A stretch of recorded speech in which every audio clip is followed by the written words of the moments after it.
আসসালামু আলাইকুম সবাইকে। আমি ভাবনা হাজির হয়ে গেলাম গরমে পড়ার জন্য বাচ্চাদের খুবই আরামদায়ক একটা বেবি নিমা নিয়ে। তো এখানে আমি সেলাই এবং কাটিং দোনো পর্ব দেখিয়েছি। তাহলে চলুন আমরা বেশি কথা না বাড়িয়ে সেলাইয়ের পর কাটিংয়ের পর্বে চলে যাই। তো এখানে আমি ফার্স্টে দেখতে পাচ্ছেন কাপড়টাকে আমি 2 ভাঁজ করে 4 ভাঁজ করে নিয়েছি এবং এক্সট্রা কাপড়টাকে আমি সাইড দিয়ে রেখে দিয়েছি। তো কাপড় লেন্থ অনুযায়ী আমি কাপড়টাকে রেখে নিচ্ছি। তারপর আমরা উপরে শোল্ডারের মাপ নিয়ে নিচ্ছি 2.25 ইঞ্চি এবং আর্ম হোলের জন্য নিয়ে নিচ্ছি 3.25 ইঞ্চি। তো আমি একটা কথা বলতে ভুলে গেছি, আমি যে বাচ্চাটার জন্য বানাচ্ছি ওর বয়স হচ্ছে 1 বছর। তো গ্রোথ মাশাআল্লাহ ভালো, তো সেই অনুযায়ী আমি বানাচ্ছি। আর আপনাদের বেবিদের মেজারমেন্ট অনুযায়ী কমিয়ে অথবা বাড়িয়ে নিতে পারেন। এবং নিচের দিক দিয়ে আপনাদের লেন্থ ছিল আমাদের পাশের দিক দিয়ে 18, তার অর্ধেক হচ্ছে 9। তো আমরা হাফ ইঞ্চি এক্সট্রা রেখে নিয়েছি এবং এখান দিয়ে আমরা গলার যে মিডল সেটটা আছে ওখান দিয়ে 1 ইঞ্চি ডাউন করে দিয়েছি। শোল্ডারের এদিক থেকে আমরা কোনাকুনি 1 ইঞ্চি নিচে ডাউন করে দেব।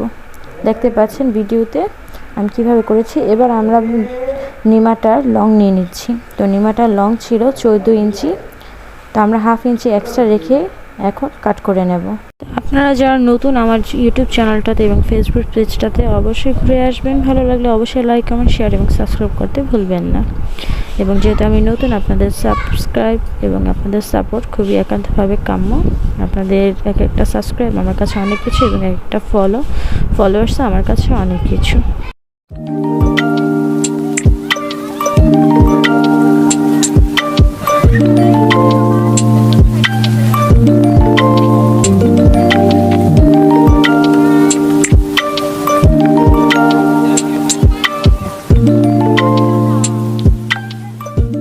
এবার আমরা চলে এসেছি সেলাইয়ের পর্বে। হাতার পট্টির কাপড়টাকে আমরা বসিয়ে নিয়েছি প্রথমে ভাও সাইড দিক দিয়ে।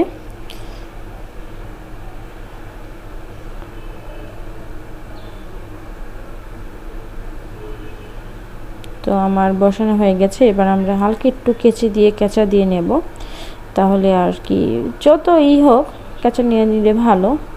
তারপর আমরা একটু মুড়িয়ে পেঁচিয়ে ভিতর দিক দিয়ে দেব এবং উপরে একটু সেলানোর সুবিধার জন্য আমরা একটু শেপ করে নিচ্ছি ভাঁজ করে, তাহলে সেলাইয়ের জন্য সুবিধা হয় যেহেতু ছোট জিনিসটা।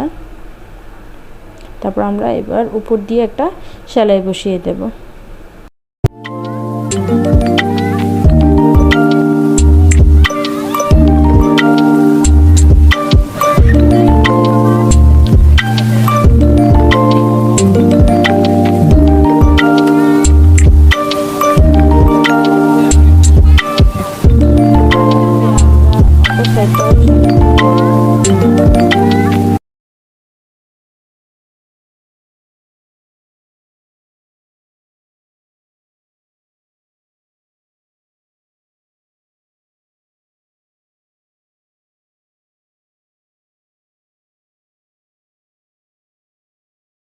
সাইড আমাদের সেলাই করা হয়ে গেছে। এবার আমরা কুচি বসিয়ে নিচ্ছি মাঝখানটাতে ভাঁজ করে। আমি দেখতে পাচ্ছেন আপনারা, যেহেতু বাচ্চাদের নিমা, তো আমি এখন কুচি বসিয়ে নিচ্ছি।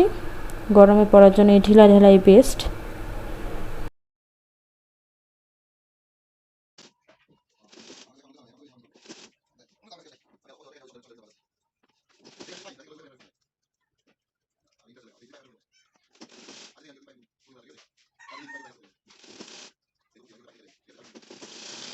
তো আমার নিমাটার কুচি বসানো হয়ে গেছে। এভাবে করে আমি দোনো পার্ট সেলাই করে নিয়েছি। এবার আমরা যে মিডল সাইডটা আছে, মিডল সাইড মাঝ বরাবর আমরা একটা দাগ বসিয়ে নেব। যেহেতু এটা আমি কুশি কাটার ইয়োগটা আলাদাই করা ছিল, তো আমাদের এখানে ইয়োগ তৈরি করতে হচ্ছে না, শুধু নিচের পার্টটা আমাদের তৈরি করতে হচ্ছে। এবার আমরা ইয়োগটা নিয়ে নিচ্ছি। এই যে দেখতে পাচ্ছেন কুশি কাটা যে আপুটা দিয়েছে, উনি তার মেয়ের জন্য নিজ হাতে বানিয়েছে। তো এবার আমরা এই যে ইয়োগটা আছে, এই ইয়োগটারও মাঝ বরাবর আমরা একটা দাগ দিয়ে দিচ্ছি এবং জামার যে মাঝ বরাবর সেটার অনুযায়ী আমরা সেলাই বসিয়ে নেব।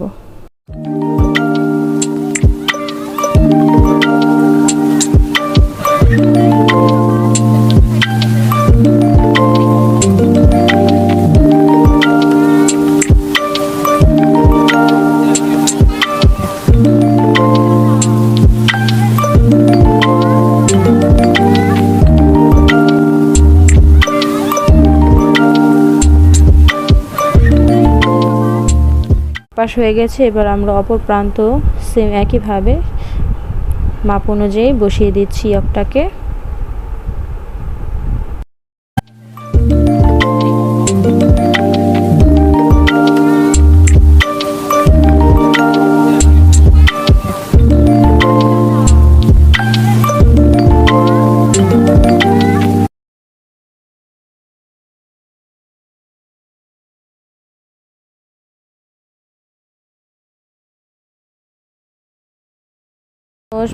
ইয়কটা বসানো হয়ে গেছে, এবার আমরা সাইড দিয়ে সেলাইটা বসিয়ে নেব। তো সাইড দিয়ে সেলাইটা বসিয়ে নিচ্ছি।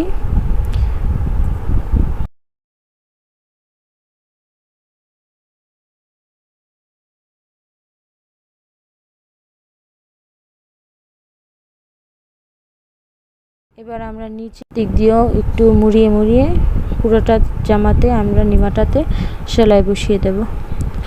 তো আপনাদের কাছে কেমন লাগলো? এই গরমে পরার জন্য বাচ্চাদের খুবই আরামদায়ক হবে এই নিমাটা। তো আপনারাও ট্রাই করতে পারেন। তো যেহেতু এটা কুশি কাটার ইয়োক আলাদা ছিল, তাই আমি ইয়োক কাটিংটা দেখাচ্ছি না এখানে। যদি আপনাদের প্রয়োজন হয় অবশ্যই বলবেন, অবশ্যই আমি নেক্সট ভিডিওতে ইয়োক কাটিংটা দেখাবো। তো আজকে এই পর্যন্তই। সবাই ভালো থাকেন, সুস্থ থাকেন, এবং আমার ভিডিওটি ভালো লাগলে অবশ্যই লাইক, কমেন্ট, শেয়ার এবং সাবস্ক্রাইব করতে ভুলবেন না। এবং যারা ফেসবুক পেজ থেকে দেখছেন অবশ্যই লাইক, ফলো, পারলে একটা শেয়ার করে দিয়ে যাবেন। আপনাদের শেয়ারের মাধ্যমে আমার ভিডিওতে ভিউয়ার্স চলে আসে। তো সবাই ভালো থাকেন, সুস্থ থাকেন। আল্লাহ হাফিজ।